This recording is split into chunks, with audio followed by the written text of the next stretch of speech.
కేసీఆర్ హయాంలో విద్యుత్ కొనుగోలుకు సంబంధించి భారీగా అవకతవకలు జరిగాయన్న ఆరోపణలున్నాయి. మొదటిసారి సీఎం పగ్గాలు చేపట్టినప్పుడు కేసీఆర్ ఛత్తీస్గఢ్ నుండి విద్యుత్ కొనుగోలు చేయించారు. అప్పుడు భారీ అవినీతి జరిగిందని గుర్తించిన కాంగ్రెస్ ప్రభుత్వం దానిపై విచారణకు ఆదేశించింది. రిటైర్డ్ జడ్జితో విచారణ జరిపించాలన్న సీఎం రేవంత్ రెడ్డి ఆదేశాలతో జస్టిస్ నరసింహారెడ్డితో కమిషన్ ఏర్పాటైంది. కమిషన్ విచారణ ప్రారంభించి కేసీఆర్ వివరణ కోసం గడువు విధించింది. అయితే దానిపై స్పందించిన మాజీ ముఖ్యమంత్రి జస్టిస్ నరసింహారెడ్డి విశ్వసనీయతను ప్రశ్నిస్తూ లేఖ రాయటం కలకలం రేపుతోంది.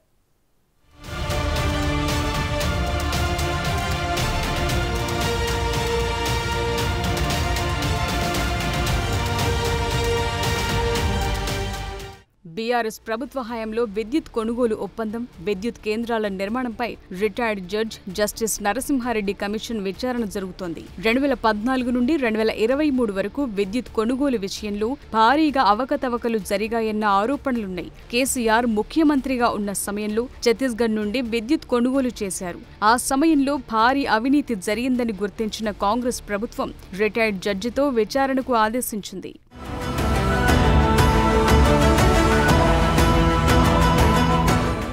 ఆ క్రమంలో జస్టిస్ నరసింహారెడ్డితో కమిషన్ ఏర్పాటైంది. విచారణ మొదలుపెట్టిన కమిషన్ కేసీఆర్ కు నోటీసులు జారీ చేసింది. నోటీస్ గడువు ముగియటంతో చివరి రోజున కేసీఆర్ కమిషన్ చైర్మన్ నరసింహారెడ్డికి 12 పేజీల లేఖ పంపారు. రాజకీయ కక్ష సాధింపు ధోరణితో కమిషన్ ఏర్పాటు చేశారని ఆరోపించారు. విద్యుత్ సంక్షోభంలో ఉన్న తెలంగాణను గట్టెక్కించామన్న కేసీఆర్ కమిషన్ నుంచి నరసింహారెడ్డి స్వచ్ఛందంగా వైదొలగాలని ఆ లేఖలో సూచించారు.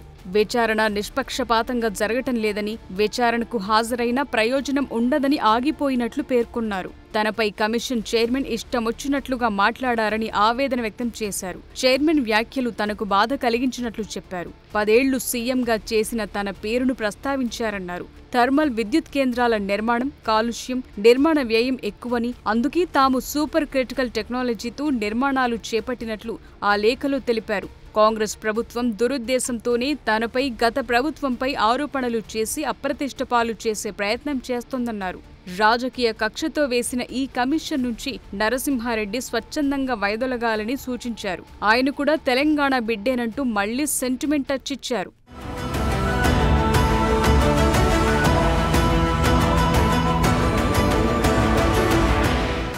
వాస్తవానికి జూన్ 15న కమిషన్ ఎదుట హాజరై సమాధానమివ్వాలని భావించారని, కానీ విచారణ పారదర్శకంగా లేకపోవడంతో తాను హాజరై ఏం చెప్పినా ప్రయోజనం ఉండదని ఆగిపోయినట్లు చెప్పారు.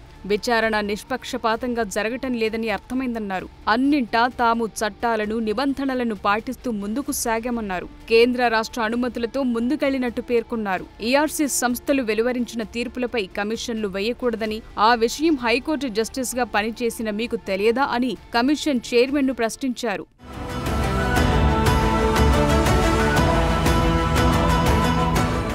కేసీఆర్ విచారణకు హాజరు కాకుండా కమిషన్నే తప్పుబడుతూ అలా లేఖ రాయటం కలకలం రేపుతోంది. కేసీఆర్ లేఖపై జస్టిస్ నరసింహారెడ్డి స్పందన ఎలా ఉంటుందనేది ఉత్కంఠ రేపుతోంది. విచారణకు హాజరుపై కేసీఆర్ తన ఫామ్ హౌస్లో న్యాయ నిపుణులతో మంతనాలు సాగించాకే ఈ లేఖ రాశారట. దానిపై కమిటీ రియాక్షన్ వచ్చేదాకా ఎదురు చూడాలని అనుకుంటున్నారట. ఇంకా తాను అధికారంలోనే ఉన్నట్టు కేసీఆర్ వ్యవస్థలను తప్పుబడుతూ లేఖ రాయటం చర్చనీయాంశంగా మారింది.